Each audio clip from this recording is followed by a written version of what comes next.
Hello friend, आपका स्वागत है हमारे चैनल साइबर एजुकेशन में। फ्रेंड, आज के वीडियो में हम लोग बात करने वाले हैं Bihar ITI and Bihar polytechnic परीक्षा 2022 के बारे में। फ्रेंड, आज के इस वीडियो के माध्यम से हम लोग कंप्यूटर के टॉप 25 क्वेश्चन देखेंगे, जो कि आपके एग्जाम की दृष्टि से सारे क्वेश्चन इंपॉर्टेंट है। और मैंने बताया था कि हम लोग सोमवार से लेकर शुक्रवार तक यहाँ पे जीके और साइंस के क्वेश्चन देखेंगे, लेकिन सैटरडे और संडे को हम लोग कंप्यूटर के क्वेश्चन देखेंगे। तो आज है सैटरडे, इसीलिए हम लोग कंप्यूटर के टॉप 25 क्वेश्चन देखेंगे, जो कि आपके एग्जाम की दृष्टि से सारे क्वेश्चन इंपॉर्टेंट है। तो चलिए हम इस वीडियो को स्टार्ट करते हैं। इससे पहले इस वीडियो को दोस्तों के साथ ज़्यादा से ज़्यादा शेयर कीजिएगा। साथ ही अगर अभी तक आपने हमारे चैनल को सब्सक्राइब नहीं किया है तो चैनल को सब्सक्राइब करके बगल घंटी के ऑल नोटिफिकेशन पर क्लिक कर लें, क्योंकि यहाँ Bihar ITI and Bihar polytechnic की संपूर्ण तैयारी बिल्कुल फ्री में करवाई जाती है। सो फ्रेंड, यहाँ से देख सकते हैं मैंने इस क्वेश्चन के पीडीएफ को ओपन कर रखा है। तो चलिए हम लोग एक एक करके सारे क्वेश्चन को स्टेप बाय स्टेप देखते हैं। इससे पहले मैं बता दूं कि अगर आप इस क्वेश्चन का पीडीएफ चाहते हैं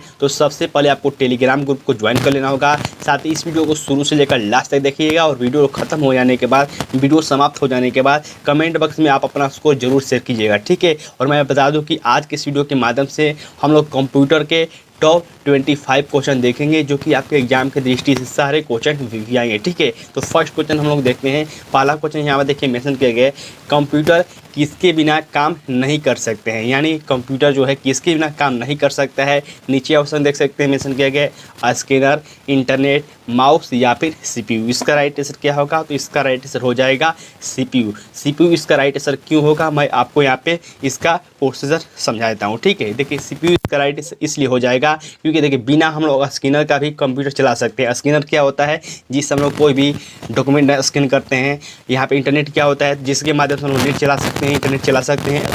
यानी कि हम लोग बिना इंटरनेट के भी कंप्यूटर पर काम कर सकते हैं। इंटरनेट हम लोग कोई भी यहाँ पे फॉर्म फिलअप करने के लिए या फिर आपको जो ऑनलाइन काम होता है उसके लिए करते हैं, लेकिन अगर इंटरनेट नहीं भी रहेगा तो हम लोग बिल्कुल कंप्यूटर चला सकते हैं, ठीक है। तो क्वेश्चन यही पूछा गया है कि कंप्यूटर हम किसके बिना नहीं चला सकते हैं। तो बिना इंटरनेट के भी हम लोग कंप्यूटर चला सकते हैं। नेक्स्ट यहाँ देखिए मेंशन किया है माउस। तो बिना माउस के भी हम लोग कंप्यूटर चला सकते हैं, कीबोर्ड के माध्यम से भी, ठीक है। और जो सीपीयू है, सीपीयू अगर नहीं रहेगा तो फिर कंप्यूटर नहीं चलेगा। सीपीयू का फुल फॉर्म क्या होता है? तो सीपीयू का फुल फॉर्म होता है सेंट्रल प्रोसेसिंग यूनिट, और सीपीयू को कंप्यूटर का मस्तिष्क कहा जाता है, ठीक है। तो बिल्कुल आप इन बातों को याद रखेंगे।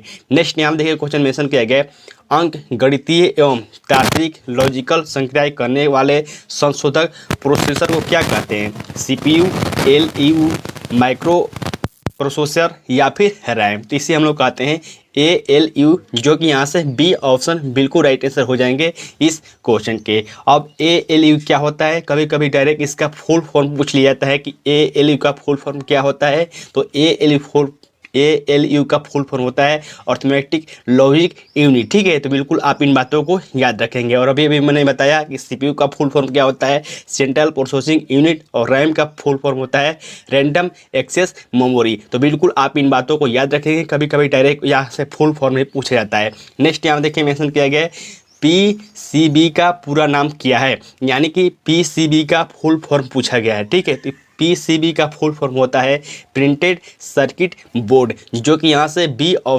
C ऑप्शन बिल्कुल राइट आंसर हो जाएंगे इस क्वेश्चन के, ठीक है। नेक्स्ट यहाँ में देखिए मेंशन किया गया, निम्नलिखित में से कंप्यूटर के लिए कौन सा डिवाइस इनपुट डिवाइस नहीं है।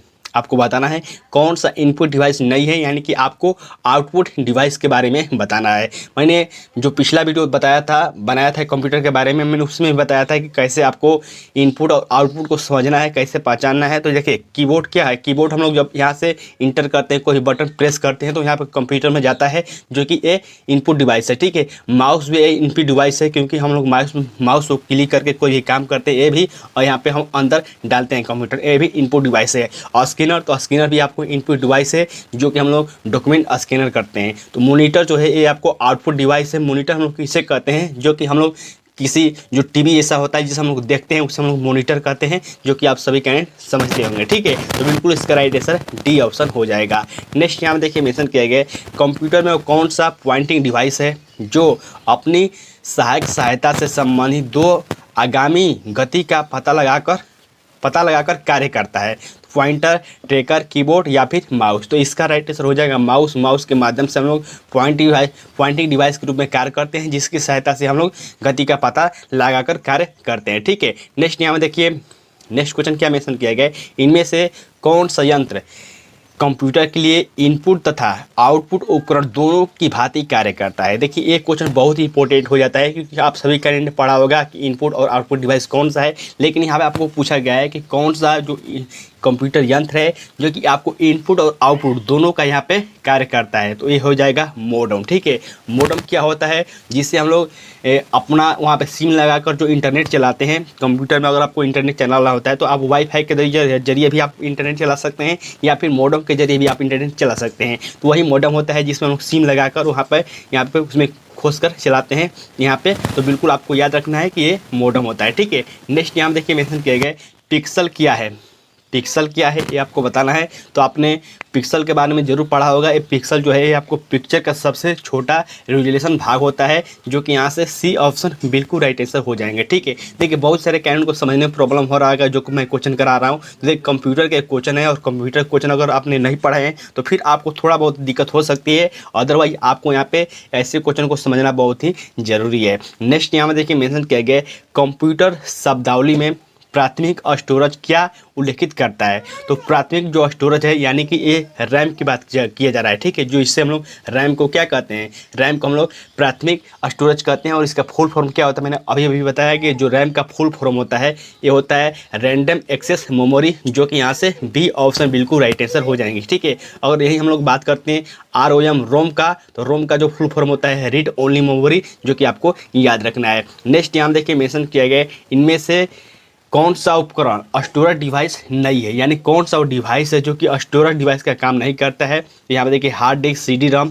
फ्लैश ड्राइव और मोडेम। तो इसका राइट आंसर हो जाएगा मोडेम। मैंने अभी बताया कि मोडेम क्या होता है, तो हम लोग इसके माध्यम से इंटरनेट चलाते हैं। और यहाँ पे क्वेश्चन पूछा गया है कि स्टोरेज डिवाइस नहीं है, यानी कि हम लोग किसी उसमें स्टोर नहीं कर सकते हैं, कौन सा वो डिवाइस है। तो बिल्कुल इसका राइट आंसर मोडेम हो जाएगा। मोडेम हम लोग कोई भी चीज़ स्टोर नहीं करते हैं। ठीक है, तो बिल्कुल आप इन बातों को याद रखेंगे। नेक्स्ट यहाँ देखिए किया गया इनमें से कौन सा कंप्यूटर निर्माण में कोई शब्द का आकार नहीं है। तो देखिए जब भी आप कंप्यूटर या फिर लैपटॉप बाय करने जाते हैं तो यहाँ पर पूछा जाता है कि आप कितने बिट्स का कंप्यूटर लेंगे। तो देखिए 64 बिट्स होता है, 8 बिट्स भी होता है, 16 बिट्स भी होता है, लेकिन यहाँ पे 28 बिट्स कोई नहीं होता है। ठीक है, तो यहाँ पूछा गया है कि कौन सा कंप्यूटर निर्माण में कोई आकार नहीं है। तो जो 28 बिट्स का कोई भी कंप्यूटर या फिर कोई भी आकार नहीं होता है, जो कि यहाँ से डी ऑप्शन बिल्कुल राइट आंसर हो जाएंगे। ठीक है, नेक्स्ट यहाँ में देखिए मेंशन किया गया है डिबगिंग कौन सी प्रक्रिया है। तो डिबगिंग कौन सी प्रक्रिया है, तो ये सॉफ्टवेयर प्रोग्राम में त्रुटियों यानी कि जो गलती होती है उसकी जांच करने की प्रक्रिया है, जिसे हम लोग डिबगिंग कहते हैं। ठीक है, यानी कि यहाँ से सी ऑप्शन बिल्कुल राइट आंसर हो जाएंगे। तो नेक्स्ट क्वेश्चन यहाँ से देखिए मेंशन किया गया है एक कंप्यूटर के लिए 1024 बाइट्स बराबर कितना होता है। तो देखिए यहाँ से क्वेश्चन बिल्कुल पूछे ही जाते हैं कि कितने MB बराबर कितना GB होता है, कितने GB बराबर कितना TB होता है। तो इसका मैं PDF या फिर इमेज टेलीग्राम ग्रुप पर सेंड कर दूंगा, जिसको आप देख लीजिएगा। अगर आपको नहीं याद है तो इसको नोट कर लीजिएगा। ठीक है, क्वेश्चन क्या पूछा गया है कि 1024 बाइट्स बराबर कितना होता है। तो ये होता है आपको 1 KB हो जाएगा। ठीक है, जो कि यहाँ से बिल्कुल ये ऑप्शन राइट आंसर हो जाएंगे। अगर यही पूछा जाता कि 1024 KB बराबर कितना होगा, तो अगर 1024 KB बराबर पूछा जाता तो 1 MB हो जाता है। ठीक है, तो बिल्कुल आप इन बातों को याद रखेंगे। नेक्स्ट यहाँ देखिए मेंशन किया गया है निम्नलिखित में से कौन सा इंस्टा मैसेजिंग एप्लीकेशन नहीं है, यानी कि आपको बताना है चारों ऑप्शनों में से कौन सा एक एप्लीकेशन है जो कि आपको मैसेजिंग का एप्लीकेशन नहीं है। तो इसका राइट आंसर हो जाएगा गूगल क्रोम। और गूगल क्रोम के बारे में आप अच्छी तरह से जानते होंगे, एक वेब ब्राउज़र है जो कि हम लोग उस पर कोई भी यहाँ पे सर्च कर सकते हैं। वेब ब्राउज़र है जिसका हम लोग वेब ब्राउज़र के रूप में जानते हैं, लेकिन जो तीनों ऑप्शन दिए गए ये आपको इंस्टा मैसेजिंग एप्लीकेशन है। ठीक है, नेक्स्ट यहाँ देखिए मेंशन किया गया विंडोज़ 10 क्या है। विंडोज़ 10, विंडोज़ 7 ये आप सभी कैंडिडेट जानते होंगे। कोई भी कंप्यूटर हम लोग यूज करते हैं तो उसमें ऑपरेटिंग सिस्टम डलवाया जाता है या फिर पहले से डाला होता है। तो ज़्यादातर जो कैंडिडेट यूज करते हैं विंडोज़ 7 भी यूज करते हैं, बहुत सारे कैंडिडेट विंडोज़ 10 भी यूज करते हैं, जो कि एक क्या है, एक ऑपरेटिंग सिस्टम है। ठीक है, तो बिल्कुल आप इन बातों को याद रखेंगे। नेक्स्ट यहाँ देखिए मेंशन किया गया निम्नलिखित में से कौन सा एक सर्च इंजन नहीं है।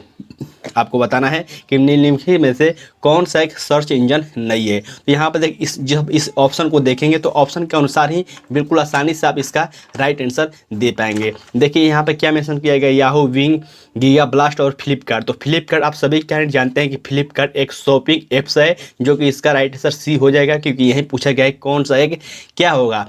ये जो है सर्चिंग एप्लीकेशन नहीं है, ये आपको बताना है। तो जो फ्लिपकार्ट है सर्चिंग एप्लीकेशन नहीं है, ये आपको क्या है, ये आपको शॉपिंग एप्स है, ठीक है। और फ्लिपकार्ट के बारे में थोड़ा सा जानकारी मेंशन कर दूँ कि फ्लिपकार्ट का स्थापना कब हुआ था, यानी कि शुरुआत कब हुआ था। ये 2007 में शुरुआत हुआ था। और इसका जो फाउंडर है, यानी किसके द्वारा शुरुआत किया गया था, तो ये आपको संजय बंसल और बिनी बंसल के द्वारा शुरुआत किया गया, ठीक है। और इसका जो हेड क्वार्टर है, ये हेड क्वार्टर आपको बेंगलोर में स्थित है, ठीक है। तो बिल्कुल आप इन बातों को याद रखेंगे, यहाँ से भी क्वेश्चन पूछे जाने की चांस रहती है। नेक्स्ट यहाँ में देखिए मेंशन किया गया है WLAN का पूरा नाम क्या है, यानी कि WLAN का आपको फुल फॉर्म बताना है। तो इसका फुल क्या हो जाएगा, ये हो जाएगा वायरस लोकल एरिया नेटवर्क, जो कि यहाँ से ए ऑप्शन बिल्कुल राइट आंसर हो जाएंगे इस क्वेश्चन का, ठीक है। नेक्स्ट यहाँ में देखिए मेंशन किया गया है कम दूरी की वायरलेस कनेक्टिविटी की सुविधा प्रदान कौन करता है, यानी कि हम लोग कम दूरी में और वायरलेस कनेक्टिविटी प्रदान करना चाहते हैं तो हम लोग किसका प्रयोग करते हैं। तो आप सभी कैंडिडेट जानते हैं इसका राइट आंसर हो जाएगा ब्लूटूथ के माध्यम से हम लोग कम दूरी में वायरलेस के लिए कनेक्ट हो जाते हैं, जिसके माध्यम से हम लोग गाना सुन सकते हैं या फिर कोई भी फाइल ट्रांसफ़र कर सकते हैं, ठीक है। इसका राइट आंसर हो जाएगा ब्लूटूथ। और आपको याद रखना है कि ब्लूटूथ का आविष्कार किसने किया था, ये थे जॉब हॉटसन, ठीक है। क्योंकि डायरेक्ट क्वेश्चन पूछा जाता है कि ब्लूटूथ का आविष्कार किसने किया था, तो जॉब हॉटसन के द्वारा किया गया था। नेक्स्ट यहाँ में देखिए मेंशन किया गया है ट्विटर किसने संस्थापित किया था, यानी कि ट्विटर को किसके द्वारा शुरू किया गया था। ये शुरू किया गया था आपको इवान विलियम्स के द्वारा, जो कि यहाँ से डी ऑप्शन बिल्कुल राइट आंसर हो जाएगा। और एक क्वेश्चन इसलिए इंपॉर्टेंट हो जाता है क्योंकि अभी हाल ही में ट्विटर को एलन मस्क ने खरीद लिया है पूरी तरह से, ठीक है, जो कि 44 अरब मिलियन डॉलर में ये खरीदा है एलन मस्क ने, ठीक है। तो आपको याद रखना है कि ट्विटर के संस्थापक कौन थे, ये थे इवान विलियम, ठीक है। और इसकी शुरुआत कब हुआ था ट्विटर का, तो ये हुआ था 2006 में। और ठीक है, अभी प्रेजेंट टाइम पर ट्विटर के सीईओ कौन है, ये हैं आपको पराग अग्रवाल, जो कि भारतीय निवासी हैं, ठीक है। मार्क जुकरबर्ग कौन है, ये है आपको फेसबुक के संस्थापक, जिन्होंने 2004 में फेसबुक की शुरुआत की थी, ठीक है। नेक्स्ट यहाँ देखिए मेंशन किया गया ईमेल का गठन किसने किया था। ईमेल का गठन किसने किया था, तो ईमेल का गठन ये आपको रेड टेमिल्सन के द्वारा किया गया था, जो कि यहाँ से ए ऑप्शन बिल्कुल राइट आंसर हो जाएंगे, ठीक है। मार्क जुकरबर्ग ने ये आपको फेसबुक की शुरुआत किया था 2004 में। और स्टीव जॉब्स ने ये आपको एप्पल के फाउंडर हैं, एप्पल जो कंपनी है उसके फाउंडर हैं। और बिल गेट्स ये माइक्रोसॉफ्ट के फाउंडर हैं, जो कि माइक्रोसॉफ्ट की स्थापना इनके द्वारा ही की गई थी, ठीक है। तो बिल्कुल आप इन सारे व्यक्तियों के बारे में आपके लिए जानना बहुत ही जरूरी है। नेक्स्ट यहाँ में देखिए मेंशन किया गया है भारतीय मूल के शिव अद्वैरोई किसके आविष्कार से जुड़े हुए हैं, तो ये भी आपको ईमेल से जुड़े हुए हैं। जैसे कि मैंने अभी आपको बताया कि ईमेल का जनक कौन है, रेड टेमिल्सन, लेकिन आपको जो भारतीय मूल के शिवा अद्वैरोई के बारे की जाए, ये भी आपको ईमेल से ही जुड़े हुए हैं, ठीक है। तो बिल्कुल आप इन बातों को याद रखेंगे। नेक्स्ट यहाँ में देखिए मेंशन किया गया फेसबुक की शुरुआत किस वर्ष हुई थी, तो मैंने अभी बताया कि फेसबुक की शुरुआत आपको 2004 में मार्क जुकरबर्ग के द्वारा शुरू किया गया था। और अभी फेसबुक का नया नाम आपको क्या चेंज कर दिया गया, ये आपको मेटा कर दिया गया, ठीक है। फेसबुक का जो नया नाम रहेगा ये आपको मेटा कर दिया गया है, जो कि आपको याद रखना है, ठीक है। साथ ही आपको याद रखना है कि यूट्यूब की स्थापना कब हुआ था, यानी कि यूट्यूब की शुरुआत कब हुआ था। तो यूट्यूब का शुरुआत आपको 2005 में हुआ था। और इंस्टाग्राम का शुरुआत आपको 2010 में किया गया था। नेक्स्ट यहाँ में देखिए मेंशन किया गया PDF का पूरा नाम क्या है, यानी कि PDF का फुल फॉर्म क्या है। एक क्वेश्चन बहुत ही बार रिपीट हुआ है बहुत सारे अलग अलग एग्जाम में, जो कि आपको याद रखना है कि PDF, जो कि आप किसी क्वेश्चन का PDF बोलते हैं कि सर PDF डाल दीजिएगा, तो उसका फुल फॉर्म क्या होता है। इसका फुल फॉर्म होता है पोर्टेबल डॉक्यूमेंट फॉर्मेट, जो कि यहाँ से सी ऑप्शन बिल्कुल राइट आंसर हो जाएंगे, ठीक है। नेक्स्ट यहाँ देखिए मेंशन किया गया है एक विंडोज कीबोर्ड पर कौन सा बटन की चल रहा है प्रोग्राम में सहायता पृष्ठ, यानी कि हेल्प पेज को खोलता है। तो यहाँ पर देखिए सारे जो ऑप्शन है फंक्शन की है, जो कि ए से एफ की जो भी फंक्शन की होते हैं, एफ से लगाई 12 तक होते हैं, यानी कि 12 फंक्शन की होते हैं। तो क्वेश्चन पूछा गया है कि कोई भी अगर काम कर रहे हैं और कोई भी हेल्प मेनू हम लोग को खोलना है, तो कौन सा हम बटन प्रेस करेंगे, तो ये करते हैं F1, ठीक है। F1 जैसे आप प्रेस करेंगे तो ये आपको हेल्प का बटन हेल्प का जो पेज है वो खुल जाएगा, हेल्प मेनू खुल जाएगा, ठीक है, जो कि यहाँ से ए ऑप्शन बिल्कुल राइट आंसर हो जाएंगे। F2 क्या करता है, अगर F2 का हम लोग प्रयोग उसमें करते हैं जैसे कोई भी फाइल का नाम चेंज करना चाहते हैं यानी कि रीनेम करना चाहते हैं तो हम लोग F2 का प्रयोग करते हैं। नेक्स्ट यहाँ देखिए मेंशन किया गया एसएमएस का जनक किसे माना जाता है। जो हम लोग मैसेज करते हैं, एसएमएस करते हैं, क्वेश्चन पूछा गया है कि एसएमएस का जनक किसे माना जाता है, तो सबसे पहले आपको याद रखना है कि एसएमएस का फुल फॉर्म क्या होता है। तो एसएमएस का फुल फॉर्म होता है शॉर्ट मैसेज सर्विस, ठीक है, और आपको एसएमएस का फुल फॉर्म होता है मैटी को निनन, सॉरी एसएमएस का जनक माना जाता है किसे, मैटी को निनन को, ठीक है, जो कि यहाँ से बी ऑप्शन बिल्कुल राइट आंसर हो जाएंगे। और एसएमएस का फुल फॉर्म मैंने अभी बताया कि शॉर्ट मैसेज सर्विस होता है और उसका जनक आपको मैटी किनन को माना जाता है, जो कि बहुत ही इंपॉर्टेंट क्वेश्चन है, ठीक है। और यहाँ से एक बात और आपको याद रखना है कि एसएमएस सबसे पहले किस नेटवर्क को भेजा गया था, यानी कि जो एसएमएस भेजा गया था